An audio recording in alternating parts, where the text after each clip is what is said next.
Bienvenidos, amigos.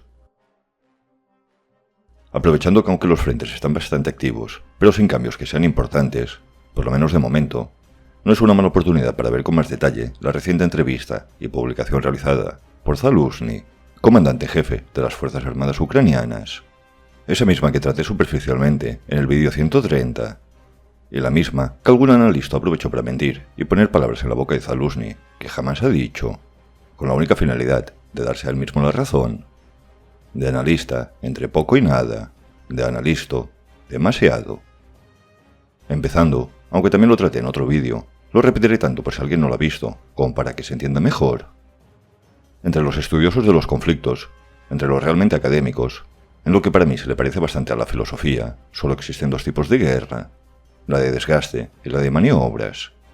Básicamente, todo lo que no sea una guerra de maniobras, y solo con maniobras, es automáticamente una guerra de desgaste.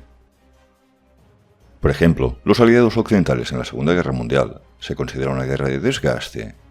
Aunque hubiese múltiples y numerosas campañas y etapas con maniobra pura y dura, todo es desgaste. Usando el mismo ejemplo, a veces, entre los casi filósofos, se inventan otro tipo de nombres. En la Guerra del Golfo de 1991, con un mes de bombarderos aéreos y apenas 3 días de maniobras terrestres, hay quien lo llama campaña multifase. Estos nombres son apenas etiquetas generales que no definen bien qué ha ocurrido en el conflicto. El conflicto de Ucrania, muy probablemente, entre los académicos semifilosóficos, se acabará etiquetando como una guerra de desgaste.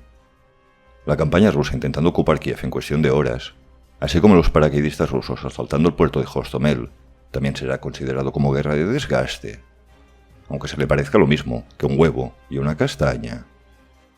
Si mañana Ucrania lanza una campaña de un mes de maniobras exitosas y libera toda Ucrania y Rodia y elimina a los rusos en Crimea, aún y así, probablemente, entre los semifilósofos de papel y lápiz, sería considerada como una guerra de desgaste. Si no, que se lo pregunten a Patton. Eso si algún teórico militar no se inventa otro nombre, como campaña multifase, o lo que se le ocurra. Guerra de maniobras o de desgaste, entre teóricos militares, es poco más que una etiqueta. Y guerra de desgaste en el caso de Ucrania, a día de hoy, no es lo que algunos nos intentan vender. Como si esto fuese la Primera Guerra Mundial, y a ver quién se queda antes sin soldados. Porque Ucrania, como visto en el anterior vídeo, no plantea ninguna guerra de desgaste, con extraordinarias bajas al ataque, de 1 a 1. Zaluzhny, lo veremos en breve, lo llama guerra posicional.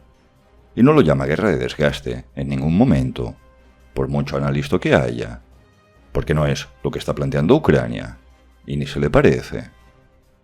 Como también tratado en un vídeo, como dicho por un general australiano, decir que en una guerra hay desgaste es no decir nada.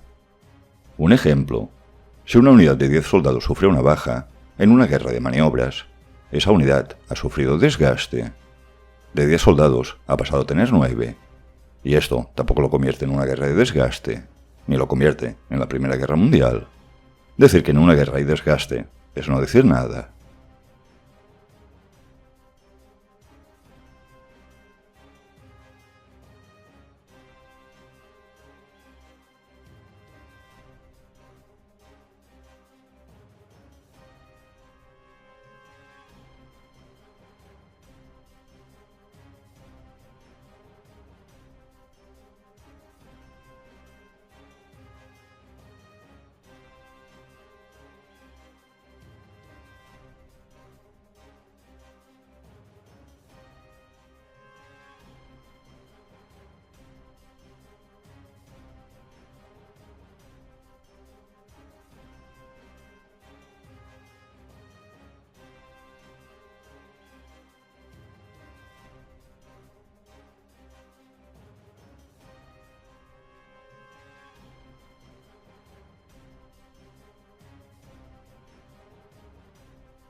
Como mentir es mucho más fácil que decir la verdad, os dejaré los links que veremos fijados en los comentarios. Además de ello, en el vídeo 130, el personal del Instituto para el Estudio de la Guerra, que no tengo ni idea si tienen doctorados, pero que sí que sé que son gente seria y analistas de verdad, habla muy claramente que no estamos en un punto muerto, en una guerra estancada, en una guerra de desgaste. No guerra de desgaste como una etiqueta general, sino de desgaste como en la Primera Guerra Mundial. A ver cuál de los dos ejércitos se agota antes. Lo repito una vez más, guerra de desgaste como etiqueta general. Es muy probable que este conflicto pase a ser considerado así entre los teóricos militares, que no tiene nada que ver con la guerra de desgaste que nos venden algunos, de trincheras, como en la Primera Guerra Mundial. Además de Zaluzny, que no lo dijo en ningún momento, también salió Zelensky a decir que la guerra no está en un punto muerto, que no está estancada. Y es tan fácil como leer a Zaluzny de su puño y letra para ver quién miente. Él habla de etapa posicional. El largo ensayo de Zaluzny, la guerra posicional moderna y cómo ganarla.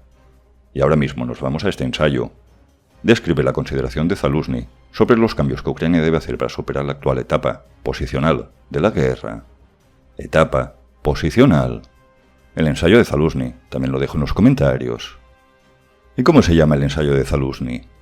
Guerra posicional moderna y cómo vencerla. Guerra posicional. En el título está escrito guerra posicional. Nada de guerra de desgaste. Y mucho menos habla de ofensivas de verano, que terminan en invierno. Que hay que ser muy y mucho analista militar. Palabras de Zaluzny. Debido a muchas razones, la guerra, en la etapa actual, se está moviendo gradualmente hacia una forma posicional. Dice claramente, en la etapa actual, claramente que no estamos, sino que nos estamos dirigiendo a una guerra posicional. Vamos por pasos. En la etapa actual. ¿Recordáis el vídeo donde decía que cabía la posibilidad de que este conflicto lo llamen multifases? Eso me da igual. Si lo quieren llamar de guerra de desgaste, como etiqueta general, es lo de menos. La tentativa rusa de ocupar Kiev, como etiqueta generalista, será guerra de desgaste.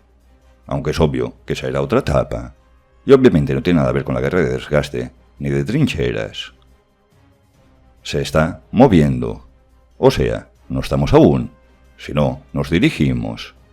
Aquí no hace falta que explique nada. Aún no estamos, nos dirigimos.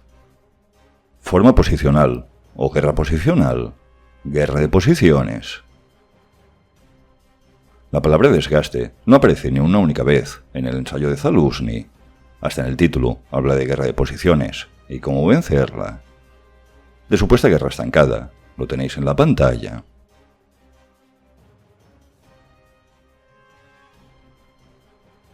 Resumiendo, antes de entrar directamente en el ensayo de Zaluzny, Zaluzny habla que nos dirigimos a una guerra posicional. No dice absolutamente nada ni de desgaste, ni de estancada, ni no sé qué de ofensivas de verano. El personal del Instituto para el Estudio de la Guerra, que son analistas serios, y los utilizo porque al final el loco voy a parecer yo, y es lamentable que tenga que perder mi tiempo explicando lo evidente para desmentir a otros que retuercen todo para darse a ellos mismos la razón, mintiendo, dice: el ensayo de Zaluzny trataba sobre cómo restaurar la maniobra en una guerra posicional, no un argumento de que la guerra ha llegado a un punto muerto. De ofensivas de verano ni las menciona, porque pasa de lo ridículo.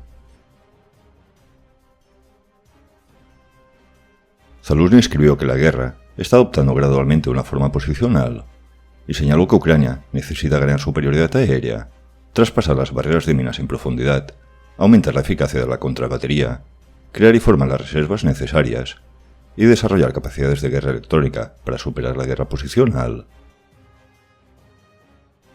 La guerra posicional se refiere a operaciones militares que no resultan en cambios rápidos o dramáticos en la línea del frente, a pesar de los continuos esfuerzos de ambas partes por mejorar sus posiciones. Zaluzny explica superficialmente qué necesita Ucrania para salir de este intercambio lento de posiciones, no para pasar a grandes y maravillosas maniobras en profundidad, sino para que haya un factor sorpresa y la conquista de posiciones enemigas con mayor velocidad y fluidez. Su ensayo se centró en explicar que la guerra de posiciones se debe a la igualdad tecnológico-táctica en el campo de batalla y el uso generalizado de barreras de minas por parte de las tropas rusas y ucranianas. El ensayo de Zaluzny, como ya expliqué, se centró en la paridad tecnológica y se refiere a los drones de observación, como ya expliqué, y a los vastos campos minados. Hay que tener en cuenta que en el ensayo de Zaluzny, obviamente abierto al público, no va a revelar los puntos cruciales, las intenciones de su estrategia, ni nada de nada que pueda ayudar a Rusia a defenderse. El ensayo es superficial, e incluso obvio para quienes tengan unos conocimientos medios, aunque como visto se centra en dos puntos claves, los drones y los campos de minas.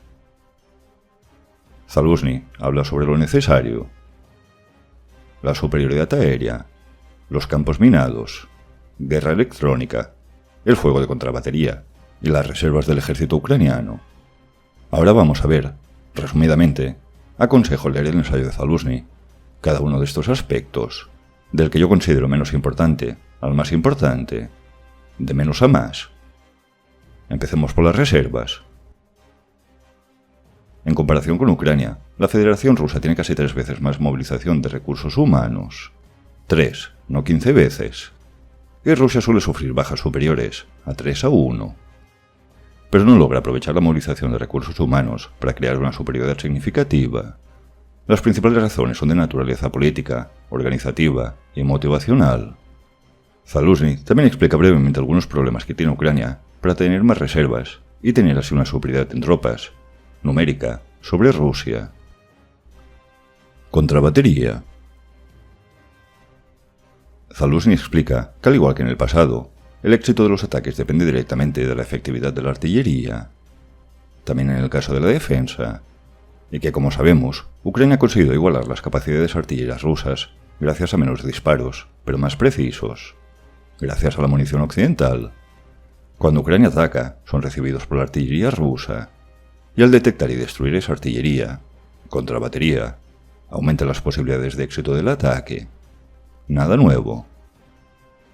Zaluzny, léete el ensayo, porque si no nos vamos a una hora de vídeo y me gusta marearos lo menos posible. También menciona a los drones rusos Lancet, que son usados como contrabatería por los rusos. Lo que más repite Zaluzny son drones y más drones, la paridad tecnológica. Y hay que ser muy cara dura para creer que los demás somos tontos y hablarnos de guerras de desgaste, de trincheras y de ofensivas de verano, de las que no menciona ni media palabra. Vamos a la superioridad aérea. Como he dicho, el ensayo es superficial. No va a revelar lo crucial en público, en medio de una guerra. Como es obvio, la superioridad aérea es necesaria para garantizar el éxito de operaciones terrestres a gran escala, tanto en los manuales de la OTAN como en los rusos. Y si bien reconoce la superioridad aérea rusa, como sabemos, Rusia no la puede explotar por el miedo a entrar sobre los cielos ucranianos, protegidos por diversos y letales sistemas antiaéreos. Sin embargo, lo habéis adivinado, no vuelvo a hablar de guerra de desgaste, sino de... leo literalmente. En cambio, pasan a primer plano los vehículos aéreos no tripulados del enemigo, los drones, que han asumido una parte importante de las tareas de la aviación en términos de reconocimiento aéreo y ataques aéreos. Vuelvo a hablar de drones, y cómo estos intentan compensar la incapacidad de la Fuerza Aérea Rusa. Veremos si con la llegada de los F-16, Ucrania intenta disputar la superioridad aérea rusa, o si ocurrirá como con esta misma, que tendrán que actuar sin entrar en las zonas antiaéreas rusas, que es bastante probable. Vamos a la necesidad de asaltar los campos minados, uno de los puntos más importantes que indica Zaluzny. Y al hablar de minas, ¿de qué habla Zaluzny? Correcto, no habla de desgaste. El uso de cañones antidrones para contrarrestar los drones de reconocimiento enemigos, para aumentar el nivel de ocultación de los equipos de eliminación de obstáculos mientras se limpian las barreras de minas. Para limpiar los campos de minas, vuelven los drones, porque tan pronto son detectados por los drones de reconocimiento rusos, son algo del fuego enemigo. El elemento sorpresa y la ocultación también son claves para el arduo trabajo de abrirse paso por los campos minados. Las minas son un problema, pero los drones de observación lo son más. Repetidamente, los drones, la paridad tecnológica que estos suponen, y a menudo un coste bajo, son el principal problema, la clave del ensayo de Zaluzny. En las principales zonas, los campos minados rusos alcanzan entre 15 y 20 kilómetros de profundidad, y son cubiertos por drones de observación. Nadie, nunca, se ha enfrentado a 20 kilómetros de profundidad de minas y contra drones de observación. En cuanto al equipo, aquellos vehículos de ingenieros perdidos que se convirtieron en dramáticos porcentajes de pérdidas ucranianas, que pasaron a batallones y después a brigadas perdidas enteras, pues en Ucrania ya hemos visto un vehículo de ingenieros basado sobre la barcaza del Abrams. El M1150 jamás ha sido anunciado como equipo que iba a ser entregado a Ucrania, y ya está en Ucrania. Nos intentaron marear con 4 Bradleys, no inocentemente, pero ni sabemos, ni nos hablarán, si Ucrania ha recibido otros 40 Bradleys. M1150, Ucrania ya ha recibido. Desconocemos el número. Y terminamos con la guerra electrónica. A mí me parece curioso que apenas menciono Kupiansk y Bakhmut. A lo largo de los ejes de Kupiansk y Bakhmut, el enemigo estableció un sistema de guerra electrónica en capas. Nuevamente, aconsejo leer el ensayo fijado en los comentarios. Algunos de los puntos más importantes dentro de este apartado, el más extenso de todos: aumentar las capacidades para llevar a cabo guerra electrónica desde vehículos aéreos no tripulados durante las operaciones de asalto mediante elementos de armas combinadas. Organización y realización de medidas de lucha contra las armas electrónicas para detectar, reconocer, aislar y derrotar las fuentes de radiación electrónica del enemigo.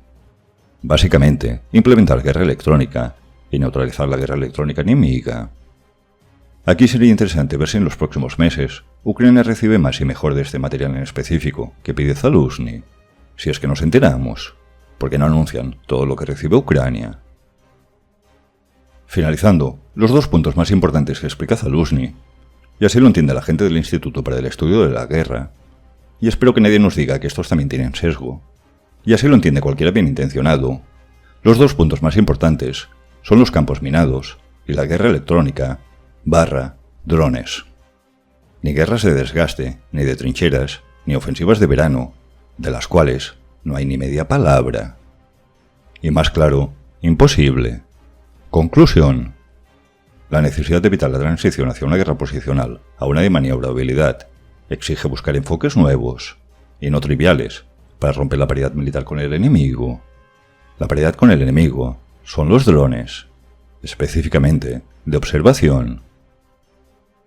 Para mí resulta bastante obvio que este ensayo acompañado de una entrevista a un medio internacional no deja de ser una petición para evitar el llegar a una guerra posicional, porque los únicos que pueden ayudar a evitar esto son tanto Estados Unidos como los aliados europeos de la OTAN.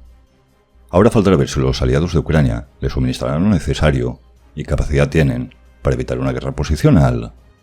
Quizás hable de esto mismo en el próximo vídeo.